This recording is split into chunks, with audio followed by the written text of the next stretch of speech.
Ok, irmãos, vamos avançar para a nossa terceira aula nessa nossa matéria de análise das pastorais 2. Irmãos, na última aula nós começamos a nossa análise da carta de Paulo a Tito.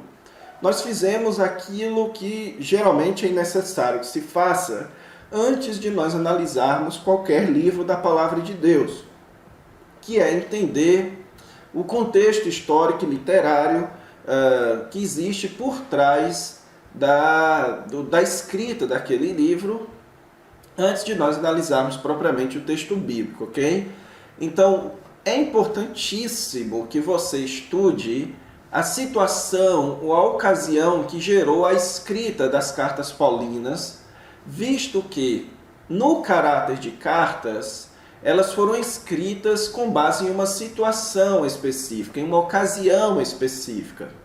Então, a carta de Paulo a Tito, ele foi escrita na seguinte ocasião. O apóstolo Paulo havia estado com Tito em Creta, trabalhado com Tito naquela região, e então ele decidiu continuar a viagem e deixar Tito em Creta. Nós percebemos, por meio da leitura dessa carta, que aquela igreja, ou aquelas igrejas naquela região, eram então igrejas muito novas, eram igrejas recém-formadas. Por isso o apóstolo Paulo deixou Tito ali para trabalhar naquelas igrejas. Nós vimos então que essa carta ela tem basicamente um caráter duplo. Primeiro, ela tem um caráter profilático, um caráter onde o Tito iria organizar ou trabalhar ou fazer com que a igreja tivesse uma liderança que prevenisse, não só uma liderança, mas fosse uma igreja que prevenisse o engano, certo? A entrada do engano no meio dela, o engano dos falsos mestres. E em segundo lugar, ela tinha um caráter evangelístico. Agora, evangelístico em que sentido? O apóstolo Paulo vai se preocupar muito com o caráter da igreja, com as boas obras, com o testemunho da igreja diante dos de fora, para que a igreja não perdesse não perdesse a sua atratividade por causa do evangelho. Então nós vamos ver que o apóstolo Paulo vai mostrar que a vida no evangelho se reflete em boas obras, e estas boas obras são vistas pelos demais, e isso atrai pessoas para a igreja. Então nós vimos que, em suma, irmãos, o propósito de Paulo ao escrever essa carta a Tito foi instruí-lo a respeito da organização daquelas igrejas. Essa organização passa por duas partes principais: a organização da liderança e a organização da membresia. A organização de uma liderança qualificada e a organização de uma membresia zelosa de boas obras, uma membresia piedosa que dá bom testemunho aos de fora, ok? Então, basicamente, é isso que você precisa saber para entender bem esta carta paulina. Por fim, eu quero, antes de terminar essa recapitulação, lembrar a vocês que 1º e 2º Timóteo e Tito fazem parte das epístolas pastorais. Portanto, são cartas dirigidas a pastores, para nossa preparação para o ministério pastoral. Então, nós precisamos ler essas cartas e tentar tirar aplicações para a nossa vida prática no ministério pastoral, certo? Mas, obviamente, que isso também se aplica a toda igreja e todo crente de alguma forma, ok? Então é isso, irmãos. Tendo entendido o que nós vimos na aula passada, agora nós vamos entrar na análise do texto propriamente dito dessa carta de Paulo a Tito. Então nós vamos começar agora analisando o capítulo 1. Então vamos lá. Ok, irmãos, então nós vamos agora começar a nossa análise desse texto de Tito, capítulo 1, versículos de 1 a 9. E visto, irmãos, que esse é um texto muito rico de conteúdo, é um texto central, um dos textos mais importantes dessa carta de Paulo, nós vamos analisar essa seção em duas partes, ok? pois ele envolve ali aquela lista de qualificações e, como a gente fez também em 1 Timóteo, é bom que a gente dê um cuidado, uma analisada redobrada nessas sessões que lidam com qualificações. Então nós vamos começar analisando aqui Tito capítulo 1, versículos de 1 a 9, ok? Mas nós não vamos analisar todo esse texto, vamos dividir em 2 aulas a análise deste texto, ok? Então, começando a entender aqui a localização, o esboço dessa parte. Então, lembrando aqui da nossa aula passada, o livro de Tito começa com uma saudação no capítulo 1, versículos de 1 a 4. Depois, nós entramos na segunda sessão, na segunda grande sessão do livro de Tito, que o apóstolo Paulo vai tratar a respeito de instruções para a organização da liderança da igreja. No capítulo 1, dos versículos de 5 a 16, o assunto será a liderança da igreja, ok? O apóstolo Paulo vai dar instruções quanto à organização de uma liderança qualificada e a prevenção contra uma liderança falsa, uma liderança desqualificada. Então, no capítulo 1, versículos de 5 a 9, ele trata a respeito da designação de presbíteros, ok? E, então, dos versículos 10 a 16, do alerta contra falsos mestres. Então, são estes 2 assuntos dentro dessa segunda sessão do livro de Tito, ok? Então, vamos começar a nossa análise pela saudação.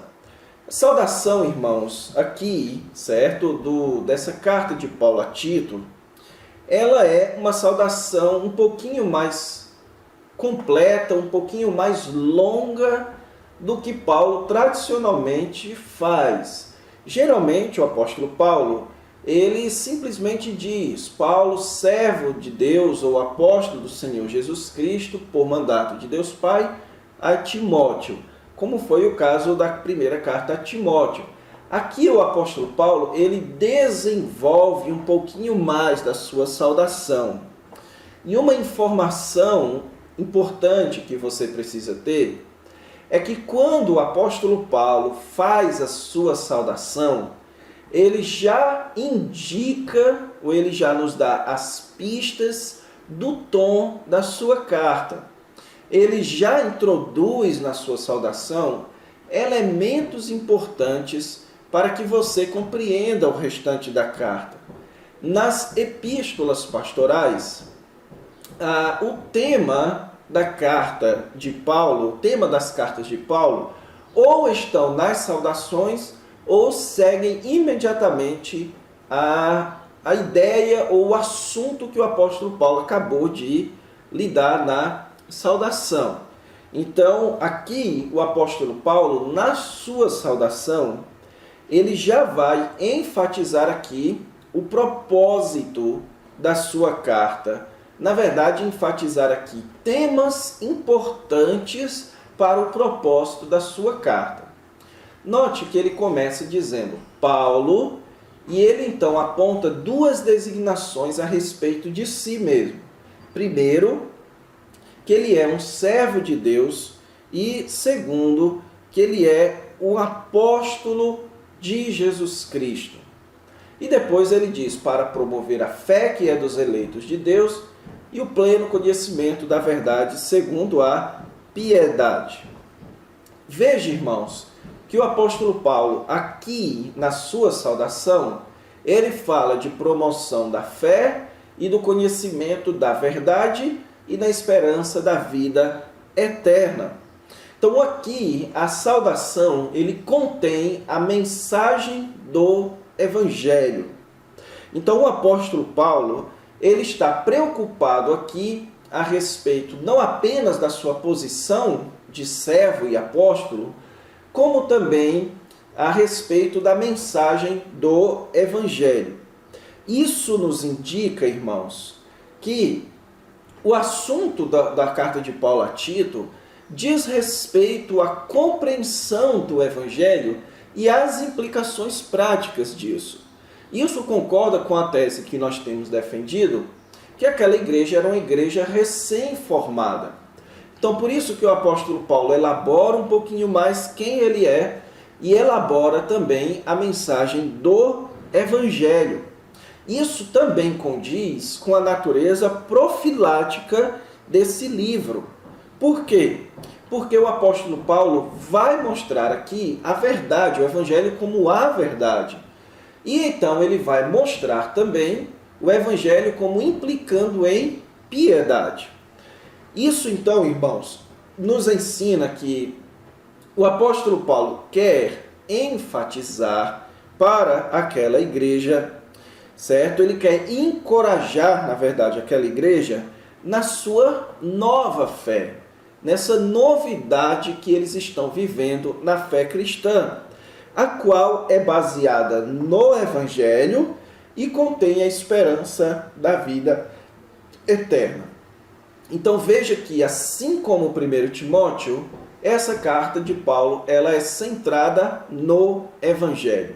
Ele quer mostrar para aquele povo como o Evangelho implica na prática, certo? Na vida deles. E veja que o versículo começa então dizendo, o apóstolo Paulo dizendo-se servo de Deus e apóstolo de Jesus Cristo.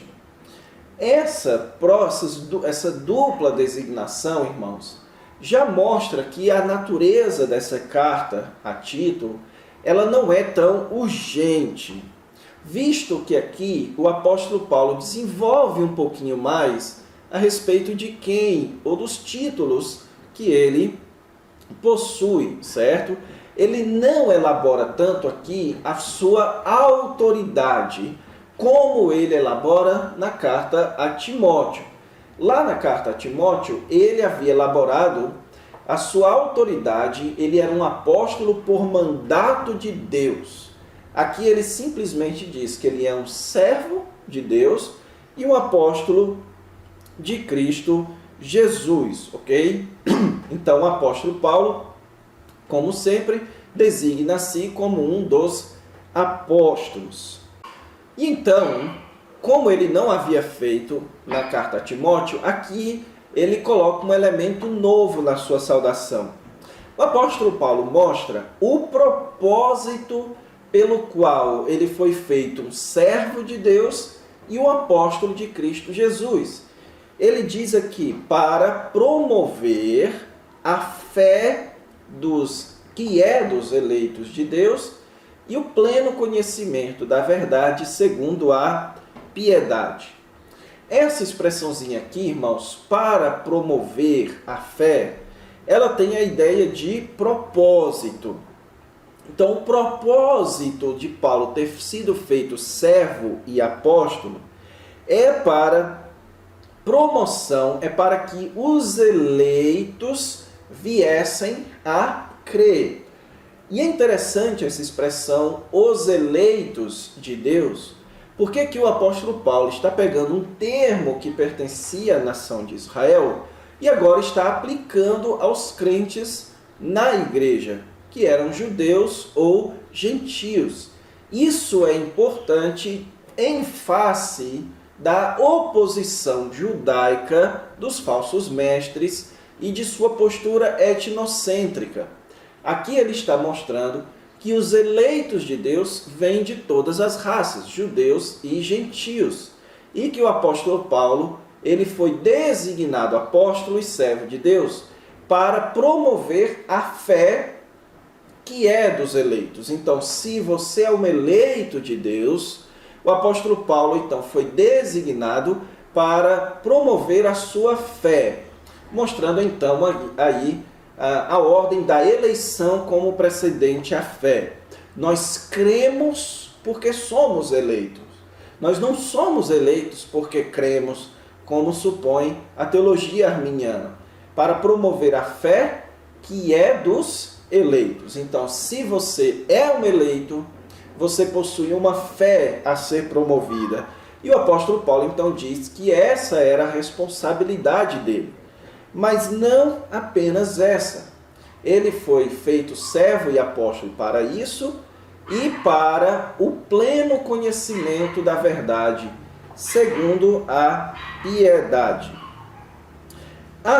Aqui, irmãos, nós temos o apóstolo Paulo referindo-se ao Evangelho como sendo a verdade. Isso é uma prática do apóstolo Paulo. Nas epístolas pastorais, ele geralmente designa o Evangelho como sendo a verdade.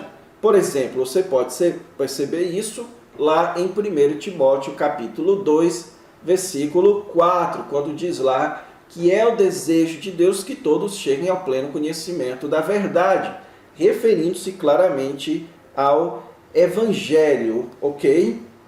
Então o apóstolo Paulo está dizendo que ele foi designado por Deus para oferecer o pleno conhecimento da verdade, o que condiz também com a teologia paulina, que mostra o apóstolo Paulo como tendo sido responsável por trazer muito mais luz para a nossa compreensão do Evangelho da graça de Deus. Só que aqui ele enfatiza um detalhe interessante. Ele diz o pleno conhecimento da verdade segundo a piedade. E essa expressão aqui, segundo a piedade, irmãos, ela tem basicamente duas ideias da palavrinha aqui segundo. Ou ela tem a ideia mantendo ou em expressando a piedade, ou com vistas à piedade. Mas ambas as expressões conduzem à mesma ideia. Qual é a ideia? De que a experiência, o conhecimento do Evangelho, ele é exibido em piedade. A verdade que o eleito de Deus venha a conhecer, ela está de acordo com a piedade. A piedade é aquilo que torna visível o que foi feito internamente.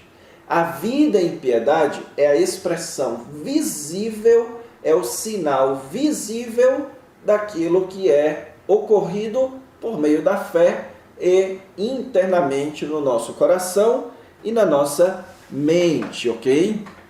Então aqui o apóstolo Paulo claramente já está estabelecendo o tom da sua carta. Ele vai mostrar que aqueles que conheceram o Evangelho precisam exibir o Evangelho. Aqueles que tiveram experiência com a verdade precisam exibir isso em boas obras, em uma vida de piedade, ok? E o apóstolo Paulo também nos diz que ele foi feito servo de Deus e apóstolo de Cristo na esperança da vida eterna, que o Deus que não pode mentir prometeu antes dos tempos eternos. Então o apóstolo Paulo também foi feito servo e apóstolo para revelar mais este aspecto do Evangelho, o aspecto escatológico, que o Evangelho ele já nos traz a esperança da vida eterna. Só que essa vida eterna, muito embora seja futura, ela já foi prometida nos tempos eternos. Então note aqui a concepção do apóstolo Paulo entre um equilíbrio da doutrina do decreto de Deus com a doutrina da escatologia. Nós vivemos entre essas duas doutrinas. Nós somos resultados do decreto de Deus, da eleição de Deus e das promessas eternas de Deus, mas também olhamos para o futuro, para a vida eterna, onde nós receberemos o cumprimento destas promessas. E então, entre este período, em tempos devidos, Deus manifestou a sua palavra mediante a pregação que me foi confiada por mandato de Deus, nosso Salvador. E aqui, irmãos, nós temos o apóstolo Paulo repetindo bastante ideias que ele estabeleceu ali no livro de 1 Timóteo. A expressãozinha aqui, em tempos devidos, manifestou, a ideia é que agora Deus revelou, Deus trouxe à luz essa esperança da vida eterna por meio da palavra. Ele revelou a sua palavra mediante a pregação. Então o apóstolo Paulo está agora estabelecendo o seu ministério apostólico, como tendo sido inspirado ou guiado por Deus. Deus então preparou o evangelho na eternidade passada, Deus preparou a fé dos eleitos, Deus preparou a verdade, Deus preparou a vida em piedade, Deus preparou a esperança da glória, mas Ele manifestou isso por meio da pregação apostólica, que foi feita por mandato de Deus, o Salvador. Então, o que o apóstolo Paulo faz aqui na sua saudação? Em primeiro lugar, estabelece o Evangelho como sendo a base para a vida cristã. E em segundo lugar, no versículo 3, estabelece a sua autoridade apostólica. É o Evangelho vindo da pregação apostólica, ok? Para então, no versículo 4, o apóstolo Paulo agora estabelecer a Tito e sua autoridade. A Tito, verdadeiro filho, segundo a fé comum. Então, se você se lembra da nossa exposição de 1 Timóteo, você vai lembrar que o apóstolo Paulo também chama Timóteo de verdadeiro filho. Agora o apóstolo Paulo nos mostra o que ele quer dizer, na verdade, chamando Timóteo e Tito de verdadeiro filho. Isso já expliquei em 1 Timóteo e aqui é fácil de perceber novamente. O apóstolo Paulo está fazendo uma distinção entre um verdadeiro herdeiro da autoridade apostólica, um verdadeiro herdeiro do ministério apostólico e um falso herdeiro da liderança apostólica. O apóstolo Paulo está designando aqui, então, a Tito como um verdadeiro pastor, um verdadeiro líder, alguém que mantenha continuidade da apostolicidade da igreja. Por que Tito é um verdadeiro filho? Porque ele mantém a mesma fé apostólica, o mesmo corpo de convicções e compromissos dos apóstolos. Então, o que o apóstolo Paulo está dizendo aqui, irmãos, ele não está falando de sucessão apostólica. Veja que ele chama Tito de um filho. Então, ele não está falando aqui de sucessão apostólica, ok? Mas ele está falando aqui de sucessão de autoridade pastoral.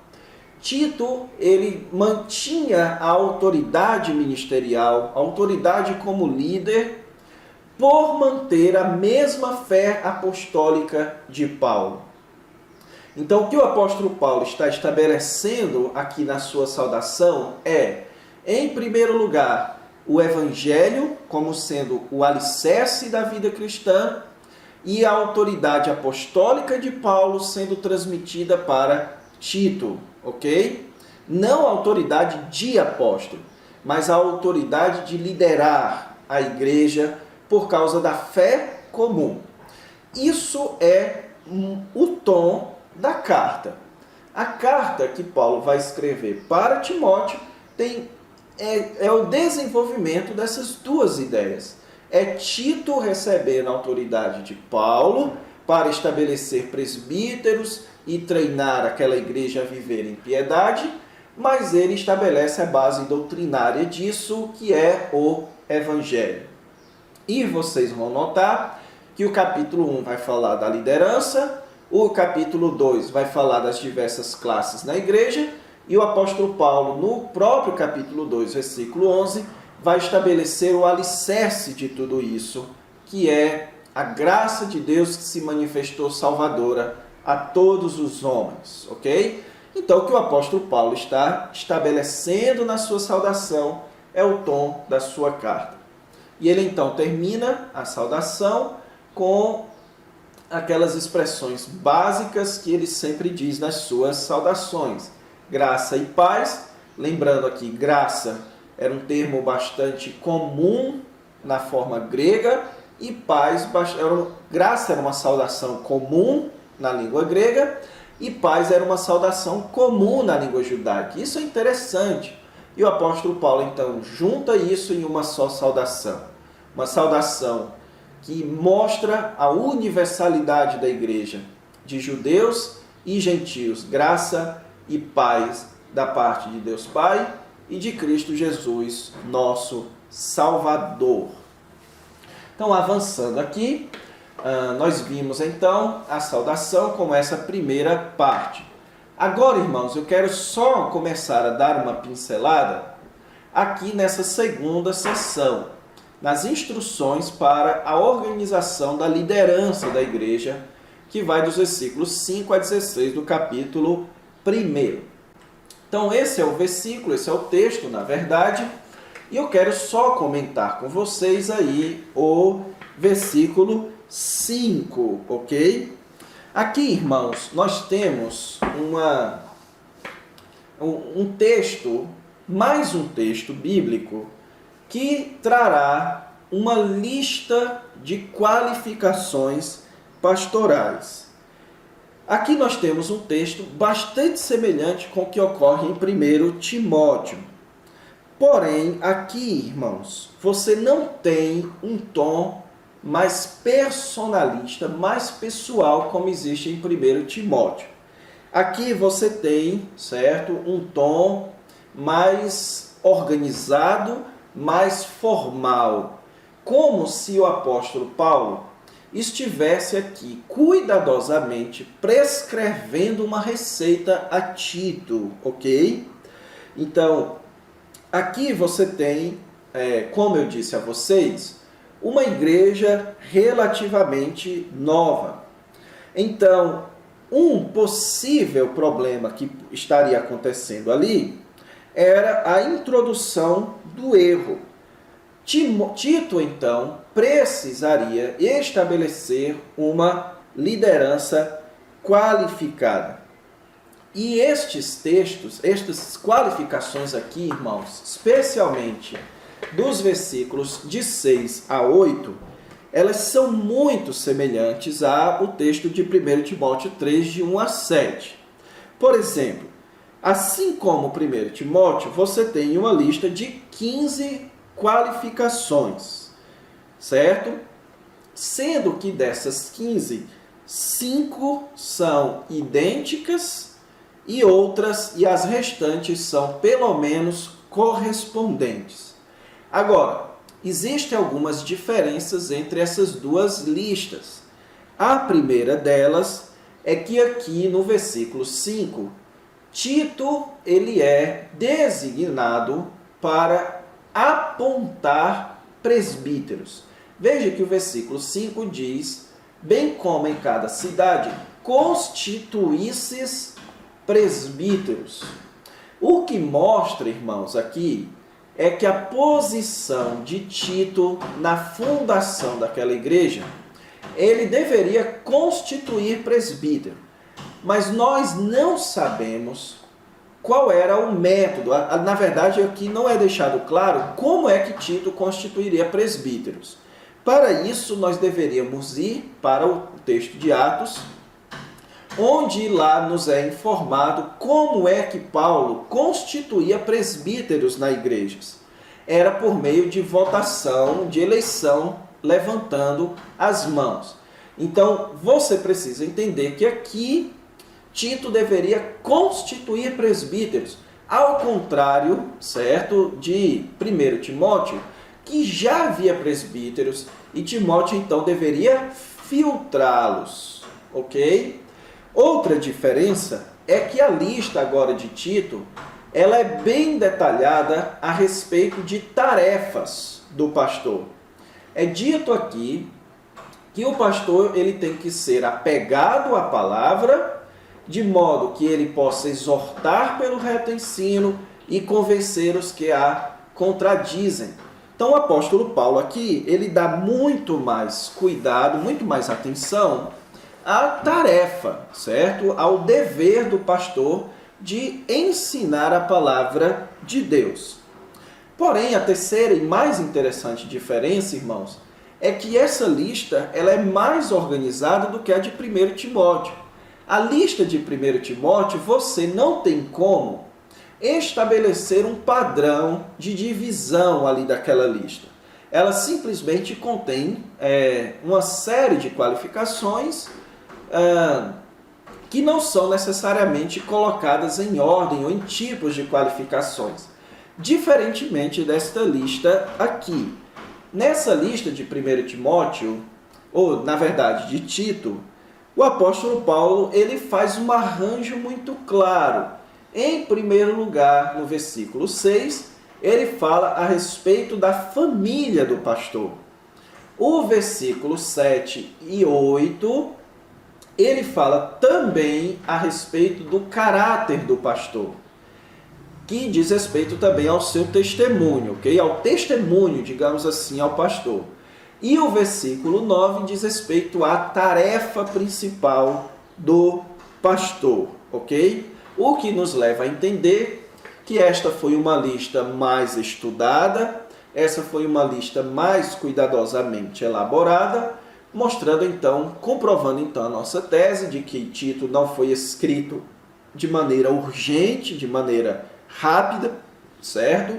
E ele serve como um manual básico de organização da igreja local. Então, irmãos, o versículo 5 nós já entendemos este versículo na nossa introdução, certo? Nós vemos aqui que ele é a base de todo o livro, mas que agora o apóstolo Paulo vai começar prescrevendo a constituição de presbíteros. Então nós vamos dar uma paradinha por aqui.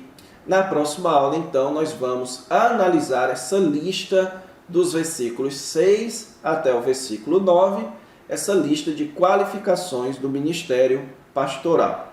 Então, espero vocês na próxima aula. Deus vos abençoe.